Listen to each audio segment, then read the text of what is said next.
Hello, I'm Marc Sumner, host of the Channel Chat podcast show, and today I have the pleasure of David Weeks, the Vice President of Partner Experience at Enable.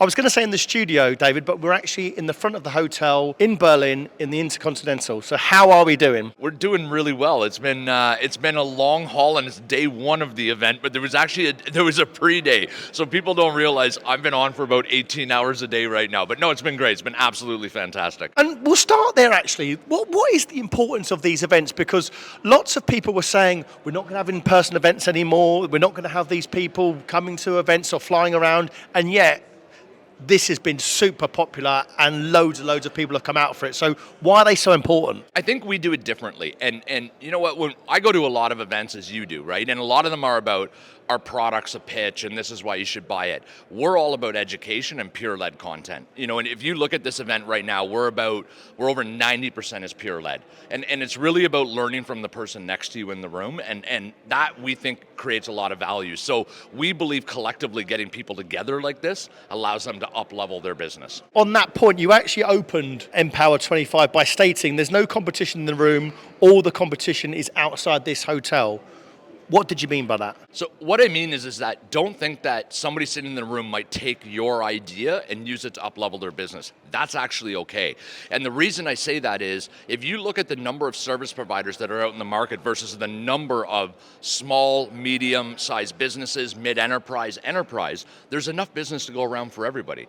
You know, we have 25,000 customers, and it's rare that I ever hear of two of them competing on the same one. Right? So no, there isn't competition in the room. If everybody can collectively work together, build their business and grow it, that's a win for everyone, right? And that's really the whole concept of what we do at Empower. The idea behind it is share your ideas, help each other grow, and everybody wins. Yeah, because you talked about that a lot this morning around like a £5 million partner can learn off a £25 million partner. How did you get there? Are you encouraging shared learning all the time amongst the partner community? 100%. That's what we do. We actually bring them together. We do a bunch of events called Business Transformation, where we bring, for instance, like a 1 to a 3 million or a 3 to 5 million or 5 to 8 million provider together. And we put them in a room and they talk about their operational challenges, things that they're going through, those areas. And that is the concept. The concept behind it is, look, somebody already got there. And if they're willing to share how they got there, that means you avoid all of those obstacles, you avoid all of those problems, and you can start to get hyper-focused on the way that you're going to hit your growth metrics. And so that's really why we facilitate all of this. You spoke about MSP 4.0. What should partners do to sort of stay relevant and stay evolved? You know what? And I might have taken a little bit of liberty with 4.0 because I know everybody's a 3.0, but I believe that we're a 4.0. You know what? If you look at the evolution of a service provider today, when I would have talked to somebody 7 years ago, we would have almost considered them like a mom and pop type shop, right? As an MSP. Today they're mid-enterprises.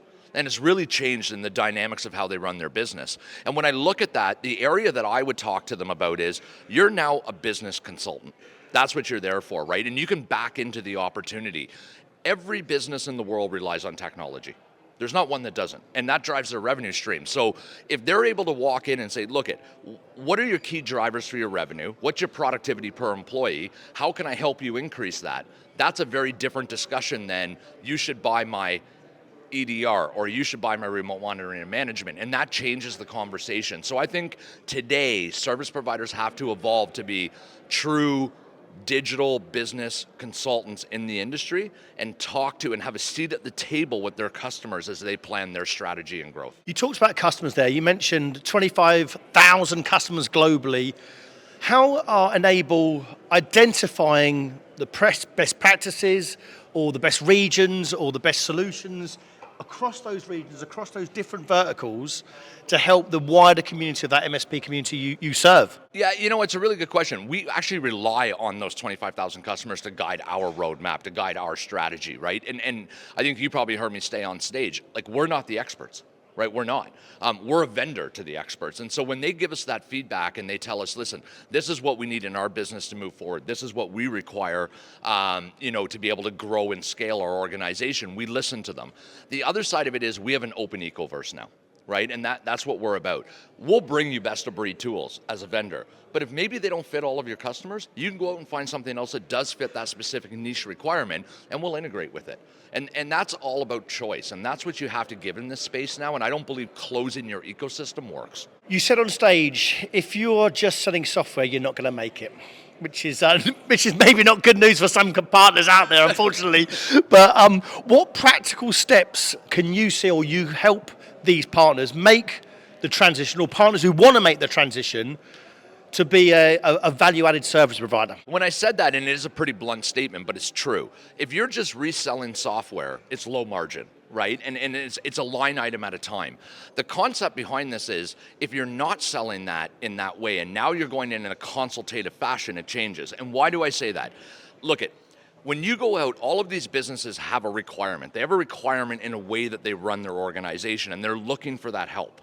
And so if you can identify those areas, you can go in with one specific or two specific areas of service, but then you can relate that naturally to the overall environment to manage it, right? And so it changes the narrative in the way that you do it. So it's conceptually and philosophically a different way to sell. And there is a chasm that's growing in the marketplace. There are service providers out there that will continue to be technology resellers, and they will continue to get pushed to the side. And unfortunately, that's just a natural reality as we see investment money come in and people move up and they change their models. You talked earlier about vendors. Now, when I normally go to vendor events, they're really, really dull. And they're just sort of barking on about their product or service, and they're trying to sell me something, and then they have a free bar at the end. I'll give you kudos, David. This is different. It feels different. It feels like you've built a community. It feels like it's shared learning. I went to the session around getting feedback, which I thought was very unusual for a vendor.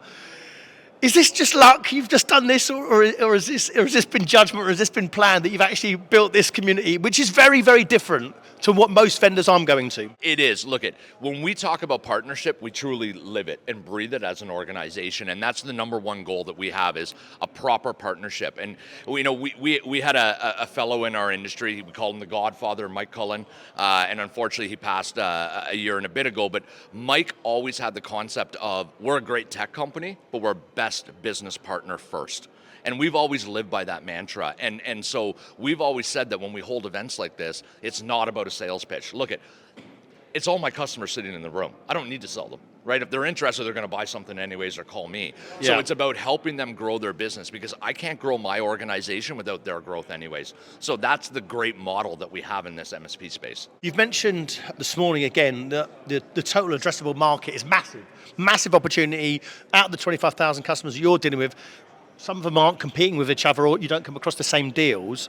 What should partners be doing to make sure they're not leaving money on the table, and then they're maximizing the opportunity in the market right now? Yeah, you know what it is? I think it's about the engagement that they have with their customers. Too many, it's I'll email a report every month, and hey, listen, business is great, they continue to pay me. The problem is you're not advancing your opportunity, right? Those end customers of yours are always evolving. They have a new requirement, they have a new need, they have a new revenue stream that they're bringing in, they have a new market that they're going to go attack.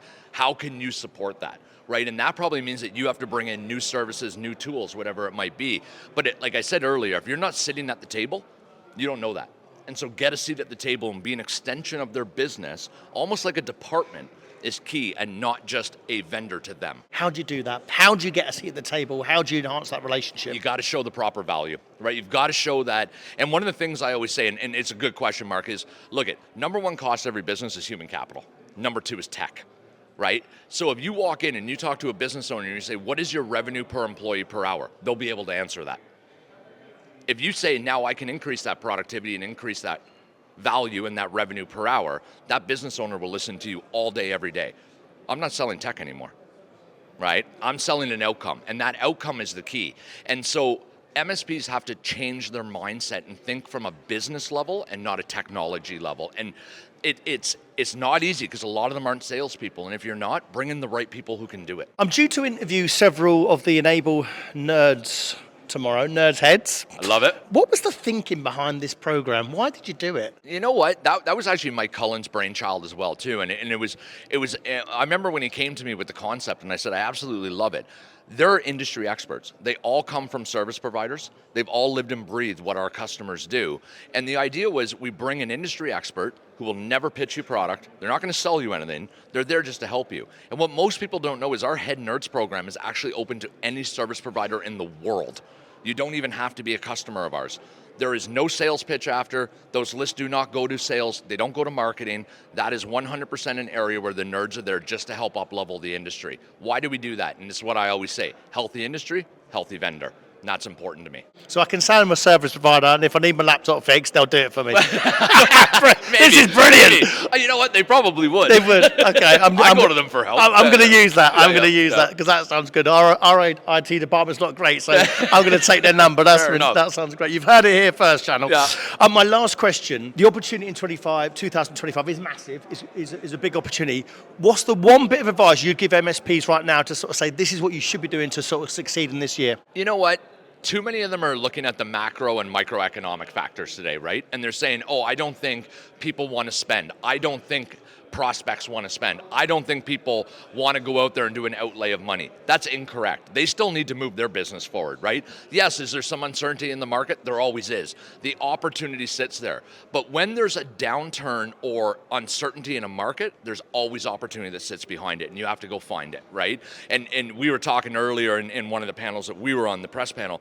Look, there's some budgets being cut in some areas, right? And that means MSPs are being pulled up market. And when you're pulled up market into that co-managed, that mid-enterprise space, harness it, because they're begging for you to come, you know? And so many say, oh, I'm not big enough to do the business with an organization that size. You absolutely are, because you're probably doing one or two line items of service. Just go in and talk to them and see where you can support. And you know what? You will generate more revenue. Great advice. David, you've been a great guest. Thanks so much for your time. I love it. Thank you very much.